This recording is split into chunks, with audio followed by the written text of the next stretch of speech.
చూస్ country delight, live better. ఇప్పుడే country delight app ని download చేసుకోండి. ప్రస్తుతం మనతో పాటు ఉన్నారు ప్రముఖ జ్యోతిష్య సిద్ధాంతి అలాగే వాస్తు ప్రముఖులు డాక్టర్ భమిడిపాటి రవికృష్ణ శర్మ గారు. ఒకసారి వారితో మాట్లాడదాం. ఎందుకంటే నిన్న ఇండియా పాకిస్తాన్ మ్యాచ్ ఖచ్చితంగా ఇండియానే టాస్ గెలుస్తుందని 5 వికెట్ల తేడాతోటి ఇండియా ఏషియా కప్పుని కొట్టుకొస్తుందని చెప్పేసి ఆయన ఖరాఖండిగా చెప్పారు. సో ఒక్కసారి గురుగారితో మాట్లాడదాం. ఎలా చెప్పగలిగారు అంత పర్ఫెక్షన్? ఎలా ఒకసారి మాట్లాడదాం.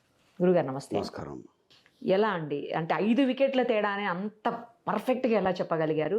తర్వాత ఖచ్చితంగా టాస్ గెలుస్తుందని కూడా ముందే చెప్పారు మీరు. దీంట్లో 2 రకాల భావం ఉందండి. ప్రశ్న వేయంగానే ముందు దేశభక్తి బయటకు వచ్చింది. ముందు దాని గురించి చెప్తుంది. ఎందుకంటే ఖచ్చితంగా దేశం మీద ఉన్నటువంటి ప్రేమ. 2 జ్యోతిష శాస్త్రపరంగా మనకి ఇండియా పాకిస్తాన్ తీసుకుంటారు. చాలా మంది భారత్ అనే పేరు మీదనే భా అనే అక్షరాన్ని తీసుకొని చెప్తున్నారు. కానీ ఈ వినికిడిలోకి వచ్చేసరికి మనకి ఇండియా అని మనం ఇండియా పాకిస్తాన్ అంటారు. నేను నిన్న చెప్పిన దాన్ని బేరీజ్ వేసుకుంటే ఇండియా ఒకటి, ఐ అనే అక్షరాన్ని, ఈ అనే అక్షరాన్ని గోచార రీత్యా ఎలా ఉందో ఒకటి క్యాలిక్యులేషన్. 2 కప్ అందుకునేది కెప్టెన్. అంటే కెప్టెన్ జాతకం ఎలా ఉంది, అతనికి యోగం ఉందా లేదా. ఓకే. సో యోగాన్ని పరిగణలో తీసుకుంటే మనకి సూర్యకుమార్ యాదవ్కి ఎట్లా ఉంది స్కైకి, అదొకటి తీసుకున్నాను. అలాగే అక్కడ పాకిస్తాన్తో పా అనే అక్షరానికి నిన్న గోచారం ఎలా ఉంది, నక్షత్ర ప్రకారం దిన ప్రమాణం చూసుకుంటే ఎలా ఉంది. అలాగే ప్రముఖంగా మన దాంట్లో అంటే 2 విభాగాలు చూసుకుంటే బ్యాటింగ్ బౌలింగ్ చూసుకుంటే కుల్దీప్ యాదవ్కి మనకి బాగా ఎక్కువగా అవకాశం ఉంది. సో అదొకటి. అట్లా ఆ అక్షరాలను తీసుకొని జ్యోతిష్ శాస్త్రపరంగా నిన్న ఉన్నటువంటి గ్రహాల యొక్క ఏ స్థానాల్లో గ్రహాలు ఉన్నాయి, ఏ అక్షరానికి ఏ వ్యక్తికి ఎంత కలిసి వస్తుంది, ఇండియా అనే పదానికి ఎంత కలిసి వస్తుంది, మొత్తం ఒక క్యాల్కులేషన్ చేసుకొని చెప్పడం జరిగింది వాస్తవానికి. ఓకే. అంత పర్ఫెక్షన్ అసలు. అంటే 5 వికెట్సే అంటే ఎంతమంది అంటే నేను అవుట్ అవ్వడానికి అవకాశం ఉంది లెక్క వేసుకుంటే సమయాభావం చూసుకున్నాను. అంటే దిన ప్రమాణం, రాత్రి ప్రమాణం, 2 ప్రమాణాలు ఉంటాయండి. ఇవన్నీ క్యాలిక్యులేషన్ చేసుకోవాలి మనం. ఫ్రాక్షన్ ఆఫ్ సెకండ్స్లో ఇవన్నీ లెక్కేసుకుంటేనే చెప్పాలి, లేకపోతే చెప్పొద్దు. రాత్రి ప్రమాణం విషయానికి వచ్చేసరికి తప్పనిసరిగా 5 ఓటమి పాలవడానికి అవకాశం ఉంది. ఖచ్చితంగా 5 పడిపోతారు వికెట్లు. 5 వికెట్లు పడతాయి, 5 పడరు అని చెప్పి క్యాలిక్యులేషన్లో ఖచ్చితంగా 1-2 సార్లు ఆ 5 వికెట్లు పడతాయని చెప్పడం జరిగిందనమాట. 5 వికెట్లు తేడా తెలుస్తుంది. ఒకవేళ టాస్ గెలవడం గురించి అడిగితే కూడా 70% అబోవ్ ఛాన్సెస్ మనకు భారత్కే ఉన్నాయి నిన్న టాస్ గెలవడానికి. టాస్ కనుక గెలిచి మన వాళ్ళు బ్యాటింగ్ తీసుకొని ఉంటే కనుక తప్పనిసరిగా 40 పరుగులు తేడాతో గెలిచేవాళ్ళు. 100 కొట్టినా 60కి ఆల్అౌట్ అయ్యేవాళ్ళు వాళ్ళు. ఒకవేళ మన వాళ్ళు 200 కొట్టినా వాళ్ళు ఆల్అౌట్ అయిపోయేవాళ్ళు. దీన్ని క్యాల్కులేషన్ తీసుకుంటే నిన్న మీరు మ్యాచ్ని కనుక మీరు గమనించి ఉంటే విశేషార్థం ఉంది. మొట్టమొదటి బ్యాటింగ్ చేసేవాళ్ళు 100 వరకు కూడా అసలు అవుట్ అవ్వలేదు. ఫస్ట్ ఆల్అౌట్ అయిపోయారు అందరూ. కాదు ఫస్ట్ 100 వరకు బాగా ఫస్ట్ 100 వరకు ఇండియన్స్ ఫస్ట్ కొట్టుంటే మేబీ మీరు అన్నట్టు ఇంకా ఎక్కువ స్కోర్ కొట్టేవాళ్ళు, ఎక్కువ స్కోర్ చేసేవాళ్ళు. క్యాలిక్యులేషన్లో నాకు మొత్తం అవుట్ అవుతారు అన్న విషయం కూడా చెప్పేశాను నేను. ఓకే. అంటే ఫస్ట్ బ్యాటింగ్ కనుక ఇంకా బాల్స్ ఉండగానే ఆల్అౌట్ అయ్యారు.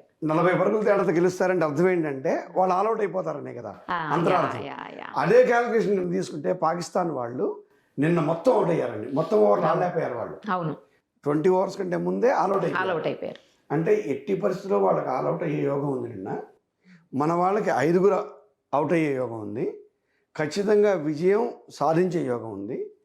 కుల్దీప్కి నిన్న బాగా కలిసి వచ్చే రోజు అండి. కరెక్ట్. అది నిన్న అసలు చెప్పాలంటే సార్ అందరూ అంటున్నది తిలక్ వర్మ ఎంతసేపు దూబే గురించి మాట్లాడుతున్నారు కానీ శివన్ దూబే గురించి, బట్ కాదు, కులదీప్ యాదవ్ చాలా కీలకమైన పాత్ర పోషించారు. 4 వికెట్లు. అక్కడ కనుక 4 వికెట్లు పడకుండా ఇంకొక 40-50 రన్స్ వచ్చిండింటే 15-20 వచ్చిన టఫ్ అయిపోయేది కదా వీళ్ళకి మ్యాచ్. యాక్చువల్గా హీరోస్ అంటే తిలక్ వర్మ, కులదీప్ యాదవ్. కుల్దీప్కి కూడా నిన్న బాగా కలిసి వచ్చే రోజు అండి. నక్షత్రం ప్రకారం కుల్దీప్ కూడా యోగం ఉంది. నేను కూడా అదే చెప్పాను, మీకు కుల్దీప్కి ఎక్కువ వికెట్లు తీస్తాడు. అలాగే 5 మన వాళ్ళు అవుట్ అవుతారు. 5 అవుట్ అవుతారు గ్యారంటీగా. అలాగే సెకండ్ బ్యాటింగ్ చేస్తే కనుక విజయం మనకి వస్తుంది అని చెప్పి చెప్పాము. ఎందుకు టఫ్ అయింది అని కనుక క్వశ్చన్ వేసుకుంటే మనకి తిలక్ వర్మ కానివ్వండి, దూబే కానివ్వండి, రెస్పాన్సిబుల్గా రెస్పెక్ట్ ఇచ్చి ఆడారండి మ్యాచ్కి. యాక్చువల్గా మనం ఎన్ని దేశాలతో ఆడినా పాకిస్తాన్తో ఆడినప్పుడే ఒరిజినల్ క్రికెట్ ఆడతారు మన వాళ్ళు. మీరు నమ్మండి నమ్మకపోండి. అంటే చాలాసార్లు మనం అనుకుంటాం నిజంగా విజయం మనం వరించినా ఏదో బెట్టింగ్ పెట్టారనో లేకుంటే ఎవరితోనో కాంటాక్ట్లు ఉన్నాయి అందుకే తొందరగా ఉంటాయి లేదా ఏదో ఉంటాయి మాటలు. పాకిస్తాన్తో ఆ మాట రావడానికి అవకాశం ఉండదు. ఎక్కడ బెట్టింగ్ అవకాశం లేదు. ముందు ప్రాణమా దేశమా ఈ రెండే ఉంటాయి. ఇక్కడ మనం నిన్న క్యాల్కులేషన్లు తీసుకుంటే ఆడిన ప్రతి బాల్ కూడా టఫ్గా వచ్చిన ప్రతి బాల్కి రెస్పెక్ట్ ఇచ్చారండి ఇద్దరు. అందుకే మనం గెలిచాం. నిన్న వాళ్ళకి ఆ సామర్థ్యం ఉంది కాబట్టే గెలిచాం మనం. ప్రధానంగా ఇండియాకి ఐ అనే అక్షరం ఈ అనే అక్షరం తెలుగులో తీసుకుంటే నిన్న చాలా రాజయోగం ఉంది. ఆ రాజయోగం ఉన్నట్టు కప్పుకొట్టాడు. సూపర్ అండి, చాలా బాగా చెప్పారు. మీరు ఏది చెప్పారో అదే జరిగింది నిజానికి. మీకు ఐపీఎల్ కూడా ఆర్సీబీ గెలుస్తుందని చెప్పాను నేను. ఓకే, దేవన్ అండి టీమ్స్ సెలెక్ట్ కాగానే చెప్పాను ఈసారి ఆర్సీబీ గెలుస్తుందని చెప్తే అందరూ నవ్వారు వాస్తవానికి. ఎందుకంటే ఆర్సీబీ మీద చాలా హాస్యాస్పదమైనటువంటి పోస్ట్ వస్తూ ఉంటాయి, కామెంట్లు వస్తూ ఉంటాయి. ఈసాల కప్పు స్నేహితులు అలా అన్నారు, బంధువులు అలా అన్నారు, టీవీల వాళ్ళు కూడా అలాగే అన్నారు. కానీ చివరికి ఆర్సీబీ గెలిచింది. ఇప్పటి వరకు 4-5 క్యాలిక్యులేషన్స్ టీమిండియా విషయంలో బహుశా అమ్మవారి అనుగ్రహం అనుకోండి, నాకున్న దేశభక్తి అనుకోండి, ఒక క్రికెట్ అభిమానిగా అనుకోండి, ఇండియా గెలవాలని కోరుకుంటాను. అదే గెలుస్తుంది నాళ్ళు. సూపర్ గురువు గారు, thank you so much. Suman టీవీలో మీ పర్సనల్ అండ్ బిజినెస్ ప్రమోషన్స్ కోసం కింది నెంబర్కి కాంటాక్ట్ చేయండి.